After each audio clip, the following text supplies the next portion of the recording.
Golden age इस्लाम से बात करते हैं। सर क्या हाल है, कैसे हैं आप? हाँ जी, अस्सलाम वालेकुम। वालेकुम, कैसे हैं? वालेकुम सलाम। सॉरी आपको मैंने काफी इंतजार कराया, आप पहले आए थे तो फिर आप ड्रॉप हो गए थे, अभी आप कोई नहीं, दोबारा वो आए हैं। मैं हाँ, नहीं कोई मसला नहीं है। अच्छा, मैंने आपको एक ईमेल किया, उसमें एक बुक भेजी है मैंने आपको। तो मुझे ये बताएं, क्या छोटी सी हम बात कर सकते हैं, थोड़ी सी बुक रीडिंग कर सकते हैं हम, या वक्त है या नहीं? थोड़ा सा टाइम है, इट्स आप अबाउट। बात करें, मुझे पता नहीं है, मैं अभी अब ईमेल अब चेक करने लगा हूँ। हाँ जी। सो हाँ बेसिकली जी। मैंने लास्ट टाइम बोला था कि कभी किसी टाइम प्रेजेंटेशन तैयार करूंगा, लेकिन यार टाइम नहीं मिल रहा है। तो ये एक बुक रीडिंग है हाँ अबाउट जी। के खवातीन और उनके जो पोजीशन ये है। अहया उर्दू वर्जन 2 आपने भेजी है। जी जी, बस ये डाउनलोड कर लें, क्योंकि लिंक मैंने असल में शेयर किया, बड़ी बुक है। तो डाउनलोड करके अगर प्रेजेंट कर सकें, तो ये बेसिकली इमाम गजाली की किताब है, हम्म हम्म इह्याउल उलूम। और उसमें एक पूरा का पूरा बाब है, चैप्टर है अबाउट किताबुल कह लें या बाबुल निकाह। उसमें बेसिकली इस हम्म एक्सप्लेन किया गया है कि औरत के क्या हम्म हकूक हैं, फ़राइज़ हैं, उसका स्टेटस क्या है। तो मैं ये चाह रहा था कि अमूमन जब इस किस्म की गुफ्तगू होती है, तो हमारे जो मुसलमान भाई हैं वो कहते हैं जी कि हम्म नहीं, ये आप अपनी इंटरप्रिटेशंस दे रहे हैं, और औरत के तो बड़े हकूक है। तो मैंने सोचा इमाम गजाली की इस किताब का रेफरेंस लाया जाए। तो क्या ख्याल है, अगर थोड़ी सी बुक रीडिंग 10-15 मिनट की चल सकती है या नहीं, किसी चले और कर टाइम? सकते हैं, मैं ले आया हूँ, बस इसको मैं डाउनलोड कर रहा हूँ। अच्छा, तो थोड़ी सी पहले सेटअप ये बात कर लेते हैं कि इमाम गजाली को आई थिंक हुज्जतुल इस्लाम कहा गया, और उसके बारे में कोई भी अगर ये कहना चाहे, उनके बारे में मुख्तलिफ जो हिस्ट्री में बड़े बड़े उलमा गुजरे हैं और इस्लाम के वो गुजरे हैं।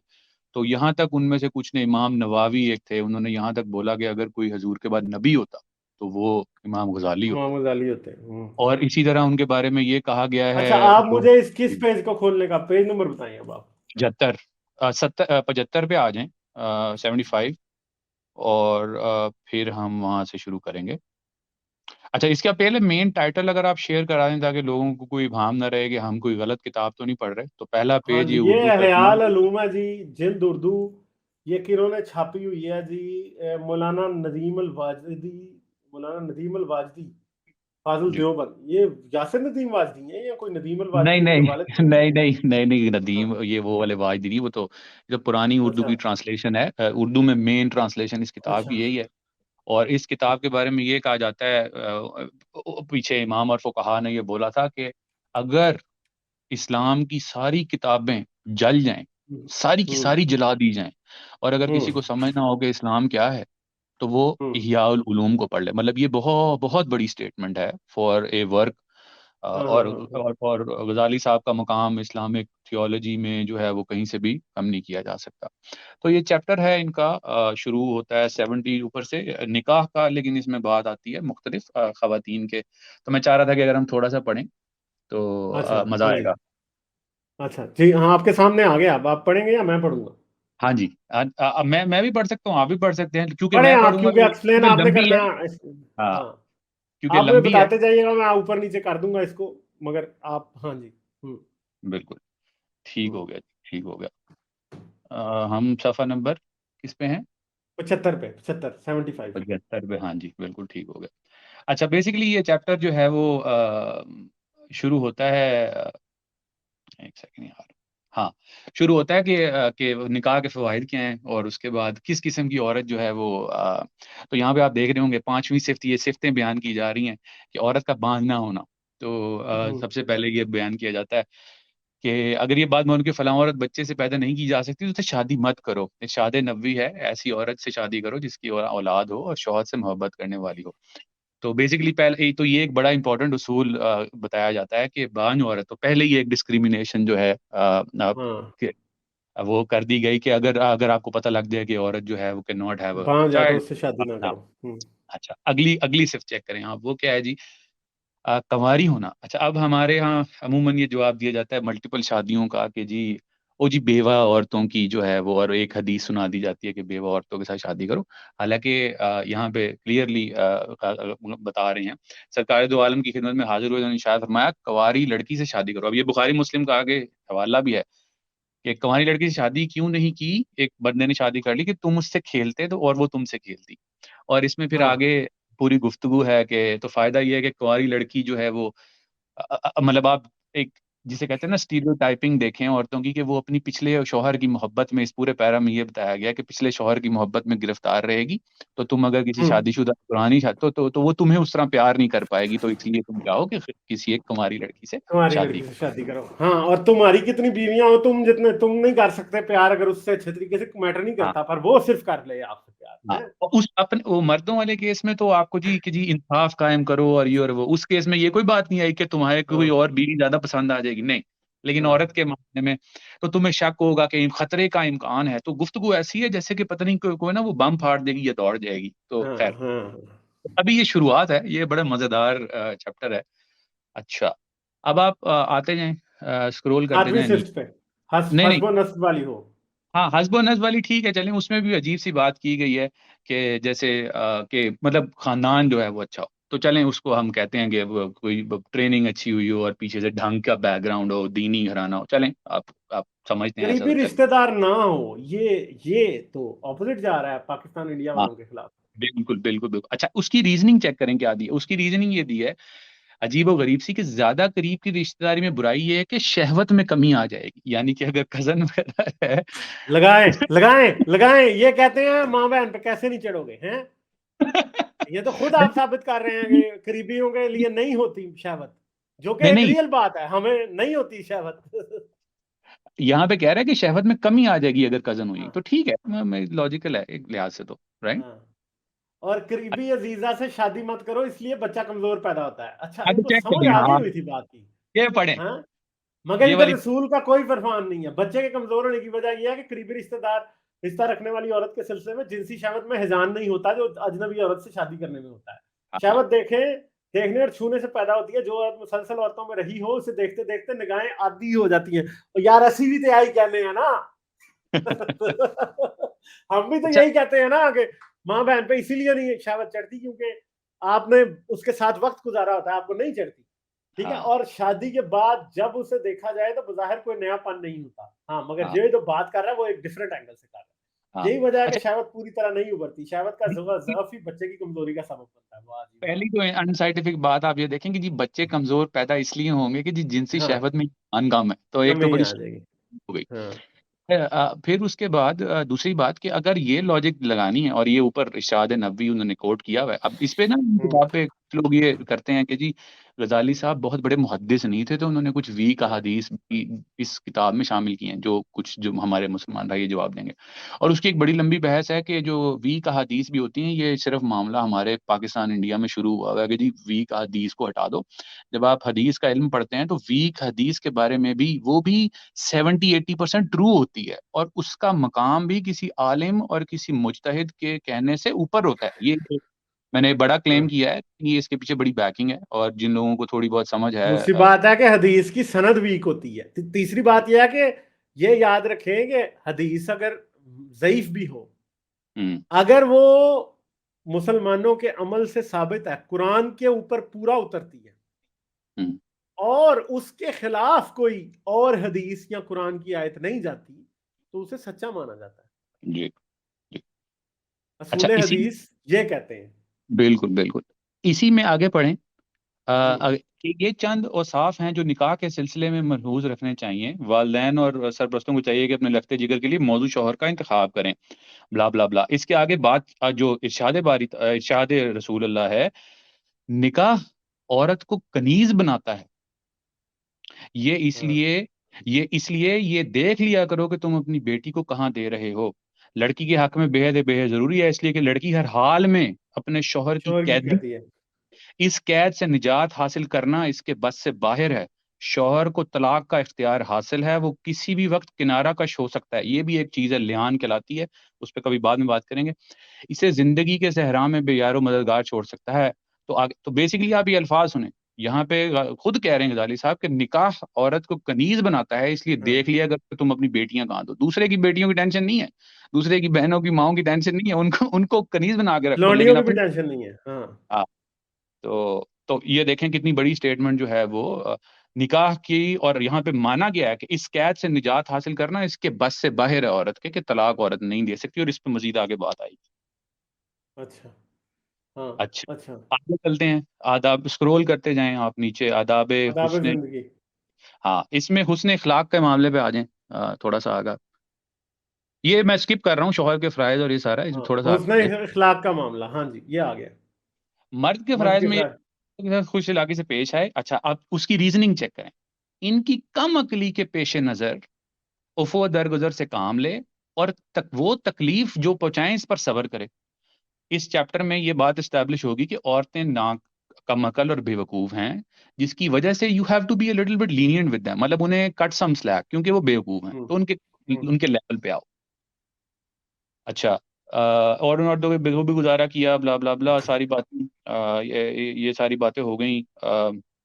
थोड़ा सा स्क्रॉल डाउन करेंगे, एक हदीस में नीचे, हाँ, एक हदीस में हजरत से नकल किया गया कि जिस शख्स ने अपनी बीवी की मदमिजाजी पर सब्र किया, अल्लाह ताला इसे अजर देगा जैसे वही सारी। तो बेसिकली पूरी कहानी यही है कि औरतें जो हैं वो बद इखलाकी होती हैं, और उन बेसब्री होती हैं और बेवकूफ होती हैं, तो तुम्हें सब्र करो उनके ऊपर, इसलिए तुम्हें खुदा जो है वो कह रहा है कि उनके साथ नरमी का मामला जो है वो अपना के रखो। अच्छा, आगे आगे चलूँ अब मैं। जी, बिल्कुल बिल्कुल, अभी तो सॉरी, मिजाज मुझे और दिल लगी। कम हो तो। मिजाज और दिल लगी। हाँ जी। अच्छा, अब ये चेक करें, अपने माशरत के लिए मज़ा और दिल लगी भी जरूरी है, क्योंकि इस तरह औरतों का दिल खुश हो जाता है। हजूर पाक वो भी मज़ा फरमाया करते थे, और अपने आमाल और इखलाक में उनके मयार अकल की रियायत रखते थे, इसलिए वो दो हजरत आयशा के साथ दौड़ भी लगाया करते थे, और ब्ला ब्ला, ये सारी बातें जो हैं वो लिखी हैं। तो बेसिकली यहाँ पे एक आ जा रहा है कि हजूर भी उनकी अकल के मुताबिक, जो हम कहते हैं ना कि हजूर बच्चियों के साथ खेलते थे और रेस लगाते होते थे, तो ये रीजनिंग उसकी देख लें कि वो कोई हाँ। इतना कोई उनके साथ अच्छा होने के लिए नहीं था, वो समझ ही ये जाता था कि औरतें इज अ डिफरेंट क्रीड, ये हल्के लेवल की हैं, तो इनके लेवल पे आके बात करो, और ये मजीद आगे क्लियर होता जाएगा। अच्छा, अच्छा जी। मजा अज़वाज मुतहरात से फरमाया करते थे।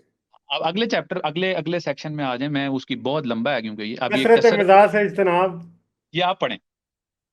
अच्छा, मज़ाह हस्न अखलाक और औरतों की ख्वाहिशों की इब्तदा में इस हद तक आगे बढ़ना, बीवी के अखलाक मुतासर हो, उसकी उसकी हैबत दिल से निकल जाए, हुस्न मुआशरत के लिए बहुत ज्यादा मुज़र है। अच्छा, बीवी अगर आपसे सही ज्यादा मजाक आपसे करने लगे और मजाक में ज्यादा आगे निकल जाए, तो हुस्न मुआशरत के लिए ही बुरा है, यानी सोसाइटी खराब हो सकती है इससे।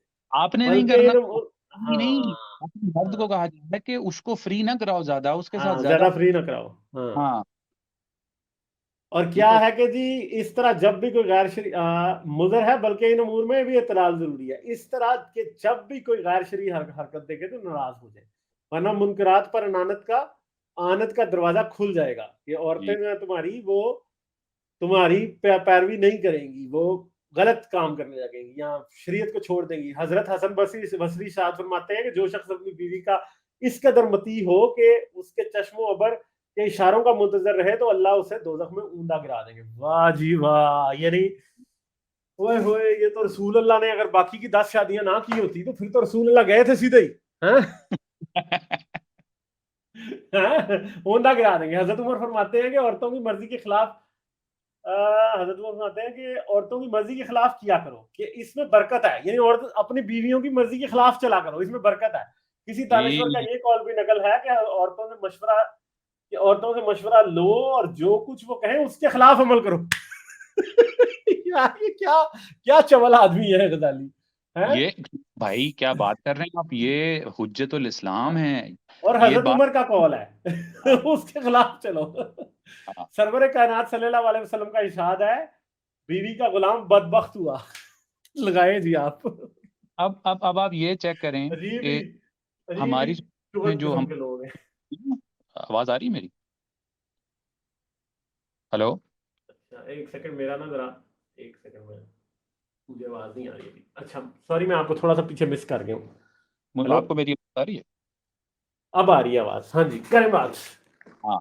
तो अब आप यहाँ देखें कि हमारे यहाँ जैसे पंजाब के कल्चर में हम पंजाबी में बोलते हैं बुड्ढी से थल्ले लग गया है, राइट, बड़ा मजाक उड़ाया हाँ। जाता है कि हाँ। बीवी के साथ प्यार करता है तो जी मत। अब आप यहाँ हाँ। देखिए अल्फाज कितना, ये इसलिए फरमाया कि उस शख्स ने अपनी बीवी की बेजा जबरदस्ती की ख्वाहिशात की ज़िंदगी से बीवी का गुलाम बना दिया। इस शख्स की हाँ। बदकिस्मती ये है कि अल्लाह ने मालिक बनाया हो और वो अपने अपने अमल से अमल से ममलूक। ममलूक बन गया। यानी कि अल्लाह ने मर्द को कव्वाम बनाया है और वो बीवी से इतना अच्छा तरीके से पेश आ रहा है कि वो उसका गुलाम बन गया, तो इस पे लानत दी जा रही है, मतलब मतलब आप हाँ। इमेजिन करें। और हम डिफेंड कर रहे हैं, ये गजाली कह रहे हैं इंटरप्रिटेशन ऑफ इस्लाम पे, ये कोई मैं और आप नहीं बैठे बातें कर रहे। तो इसको जो कोई मुल्ला, कोई वाजदी, कोई नए आएंगे, उनको कहना पड़ेगा कि जी हम गजाली को चैलेंज कर रहे हैं। अच्छा, आगे किधर जा रहे हैं आप बताएं। अच्छा, आज मुझे बता दीजिएगा, अगर ब्रेक लगानी हो तो हम लगा लेंगे। गैरत में मेरे एतदाल है। ख्याल है कि एक एक आधे टॉपिक के बगैर ब्रेक लगाते हैं, इसको हम आगे भी डिस्कस करते रहेंगे। आप गैरत में एतदाल पे पहुंच गए होंगे। हाँ, गैरत में एतदाल चलें, छोड़ देते हैं, आज आगे हम चलते हैं। मैं हम्म। बताता हूँ, आप पीछे आते जाएं। अम, वो किसी और दिन, वो थोड़ा सा टॉपिक एक और अखराजात में म्याना रवि, अखराजात में म्याना रवि। आगे चलें, नाफरमानी पर सजा पे आ जाएं जी, जरा आगे चलते जाएं। अच्छा, अदल और इंसाफ, हाँ, इसके बाद आएगा। नाफरमानी पर सजा। हाँ, अब ये मार कटाई वाली बात है यहाँ पे। हाँ जी। अगर वही वही बातें हो रही हैं जी, कि अगर मुआ की जिम्मेदारियां अच्छा, अगर तो बीवी का कसूर है तो वही वाली बातें आएंगी इसमें कि ठहरें। तो नीचे वाले पैराग्राफ में जबरदस्ती पर अतात, हाँ, शौहर अपनी कवामियत की वजह से साहिब इख्तियार है, इसलिए अपनी बीवी की तादीब व तहजीब का हक हासिल है, वो इसे जबरदस्ती अपनी अतात पर मजबूर कर सकता है। इस तरह अगर कोई औरत ना नमाज पढ़ती हो तो मर्द को चाहिए कि वो इसे जबरदस्ती नमाज पढ़वाए, लेकिन इस सिलसिले में बतदरीज सख्ती होनी चाहिए। मसलन नसीहत करे, नाराजगी और सजा से डराए, इसमें कामयाबी ना हो तो बीवी की तरफ से पुश्त फेर कर लेटे और अपना बिस्तर अलग कर ले। मगर अगर एक ही घर में रहें और 3 रातों तक यही मामला रहे, अब आप देखें यहाँ पे क्लियरली बताया, अब इनमें कामयाबी ना हो तो ऐसी मार मारे कि तकलीफ तो पहुंचे, लेकिन वही बात कि जो 3 उसूल हैं जिस्म पर एक्चुअली, जख्म ना आए। जख्म ना आए, यानी कि कोई विजिबल मार्क ना रहे, हड्डी ना टूटे, तो नहीं आप नहीं नहीं, इमेजिन। जख्म, नहीं नहीं, विजिबल मार्क तो आई थिंक कि जख्म में नहीं आता ना। हाँ, ये बात भी सही ये है तो मेरे आपकी। ख्याल है कि ये तो जख्म की बात कर रहा है कि जख्म ना आए, नील शील पड़ जाए कोई मसला नहीं है, और हड्डी ना नील टूटे। नहीं होता। हाँ, ये बात भी सही है। ठीक। चेहरे पर भी ना मारे। सरवर कायनात सल्लल्लाहु अलैहि वसल्लम ने चेहरे पर मारने से मना किया है। एक मरतबा सहाबा किराम ने अर्ज किया, या रसूल अल्लाह, मर्द पर औरत का क्या हक है? फरमाया, मर्द पर औरत का हक यह है कि जो खुद खाए तो बीवी को भी खिलाए, जब खुद पहने तो बीवी को भी पहनाए। इसे यूं ना कहे कि खुदा तेरा चेहरा बिगाड़े, जब मारे तो हल्की मार मारे, मारे तो हल्की मार मारे, यानी मारने का क्वेश्चन नहीं है, मारे तो हल्की मार मारे। अगर और अलग सोने की जरूरत पेश आए तो घर छोड़कर ना जाए, बल्कि इसी घर में रहे। लगाएं जी आप। अच्छा जी। अच्छा, अब इससे आगे जमा इससे के आगे आदाब। स्किप करेंगे, हम स्किप करेंगे। नहीं, जमा के आदाब पढ़ ही ले, जरा पता चल ही जाए अगर इसमें कोई खास बात है तो। नहीं, मैं साइड टॉपिक हो जाएगा, मैं असल में आज खवातीन के स्टेटस पे रहना चाह रहा हूँ। जमा के आदाब थोड़े से एक अलग टॉपिक निकल पड़ता है, अच्छा, तो चलें आप आगे चलते हैं हम। पेज आपको बताता हूँ। बड़े लंबे हैं जमा के आदाब। अजल पर और एक शुबा और इसका जवाब। अरे यार, ये मैं पढ़ के देखूंगा वैसे सारा ये ना पूरा कुछ। अजल की रिवायत यार, ये क्या क्या है इसके? आ जाएं आप, सफा नंबर 101 पे आ जाएं। 100 सफा एक नंबर 101 पे आ जाए। अच्छा जी। जी। ये आगे जी, पीछे वाली 101 पे चौथा बता, अदब। खतना और अजान देना और उन पे बातें हो रही हैं, आप आगे आ जाएं, सफा नंबर 101 पे आ जाएं। 101 पे आ गया ना, ये मैं चौथा अदब इधर आ गया। हाँ, इसके बाद आए ना, बीवी। बीवी हाँ, के बीवी। फराइज। अच्छा। हाँ जी। इस सिलसिले में मुख्तसर सी बात यह है कि निकाह एक तरह की गुलामी गुलामी है। है। इजाब व कबूल की तकमील का मतलब ये है कि औरत ने अपने आप को मुकम्मल तौर पर अपने शौहर के सुपुर्द कर दिया है। अब हम्म। इसका फर्ज ये हो जाता है कि वो शौहर के हर हम्म। ऐसे हुक्म की तामील करे जिसे खुदा की मासियत हो। शौहर के हकूक के सिलसिले में बहुत सी रिवायात हैं। अच्छा जी। जो औरत इस हालत के शक में मरे उसकी जन्नत में दाखिल होगी, ब्ला ब्ला सारी बातें। अच्छा, आप ये चेक करें, एक स्टोरी आगे आ रही है बड़ी मजेदार। हजरत से एक शख्स हम्म। सफर पे गया तो बीवी से कह के गया, मेरी वापसी तक मकान की बलाई मंजिल से नीचे हरगिज ना आना। एक बंदे ने अपनी बीवी को कहा। इस औरत के वालिद नीचे के मकान में उसका बाप रहता था। उस औरत का इत्तेफाक ऐसा हुआ कि शौहरत की वापसी से पहले बीमार हो गई। इस औरत ने सरकार दो आलम से के पास इस शख्स की दरियाफ्त पूछा कि क्या मैं अपने बाप की आयत के लिए नीचे उतरूं और शौहर की तकमील पर पूरी रहूं? क्या करूं? क्या मैं बाप का ख्याल रखूं? आगे से चेक करें। आपने खावंद की इताअत का हुक्म दिया, वो बीमारी जानलेवा साबित हुई और वो मर गया। तो आगे फरमाया कि खैर है, कुछ नहीं। हजरत ने किसी शख्स की मार्फत से खुशखबरी सुनाई कि शौहर की इताअत से ये अजर मिला है कि तुम्हारे बाप की मगफरत हो गई। होए होए होए होए होए। तो मतलब शर्मिंदा, हाँ जुल्म। हाँ। अच्छा जी। ओए होए। अ, अच्छा, अगर औरत 5 वक्त नमाज पढ़े, रमजान के रोजे रखे, अपनी शर्मगाह की हिफाजत करे, अपने शोहर की इताअत करे, तो अपने रब की जन्नत में दाखिल होगी, यानी उसके लिए ये है। अच्छा, हाँ, आगे किधर जा रहा है अब? इसी इसी पेज पे थोड़ा सा नीचे लिखा है, मैंने दोजख में झांक कर देखा, ये बुखारी मुस्लिम में है, तो इसमें अक्सरियत औरतों की थी। औरतों ने अर्ज किया, या रसूलुल्लाह, ऐसा क्यों? फरमाया, हाँ इसलिए कि तान तान ज्यादा करती हैं और अपने शौहर की नाशुक्री करती हैं। फिर आगे गए, हाँ। मैंने में झांक कर देखा, इसमें औरतों की बहुत कम थी। तो अब चेक कीजिएगा, तो मैंने अर्ज किया, औरतें कहाँ थी? फरमाया, इन्हें दो सुर्ख चीजों ने, सोने और रेशम ने और रोक रेशम लिया था। में रोक रखा था। चेक करें वाह आप। जी वाह। अच्छा जी, मतलब ये है कि जी वो जेवर और रेशमी कपड़ों की इतनी दिलदादा होती हैं शौहरों को। अब आप स्टीरियोटाइपिंग देखें, उन शौहर, इन चीजों के लिए शौहरों को परेशान करती हैं और उन्हें हराम कमाई की तरगीब देती हैं। वाह जी वाह वाह वाह वाह, क्या बात है। ठीक हो गया। तो अच्छा, आगे आगे चलना है, ये थोड़ा रुक जाए, आई डोंट नो। मेरा ख्याल है आप रुक जाते हैं, ठीक है, क्योंकि अब टाइम थोड़ा कम रह गया, अब कुछ और दोस्तों से बात करनी। आप अगली दफा फिर आइएगा, इसको हम बारी बारी कवर करते जाएंगे, फिर हैं एक सेगमेंट बना लेते हैं, आप आया कीजिए हर बार।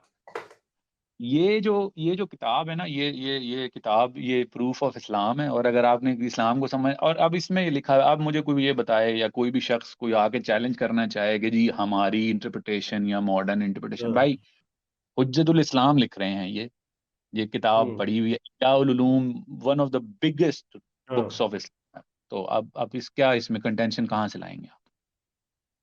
बल्कि इस्लाम की असल जो तफसीर वगैरह का सिलसिला शुरू होता है, वो शुरू ही यहाँ से होता है। गजाली उन पहले लोगों में से है जिसने इस्लाम का एक जो डायरेक्शन सेट होती है, ये जो ट्रेडिशनल इस्लाम वाली है, वो करने वाला ही गजाली है। बिल्कुल। उससे पहले मुतजिला इस्लाम भी था, उसके ऊपर बात करेंगे हम किसी दिन जल्दी। तो मुतजिला इस्लाम जो था, वो तो एक और तरह का इस्लाम था। जी। तो ये बेसिकली यही उनके रास्ते में खड़ा था। लाइक, शेयर और सब्सक्राइब करना मत भूलें। इसके साथ साथ आप मेरे चैनल को पेट्रियन पर सपोर्ट कर सकते हैं। पेट्रियन का लिंक वीडियो की डिस्क्रिप्शन में है।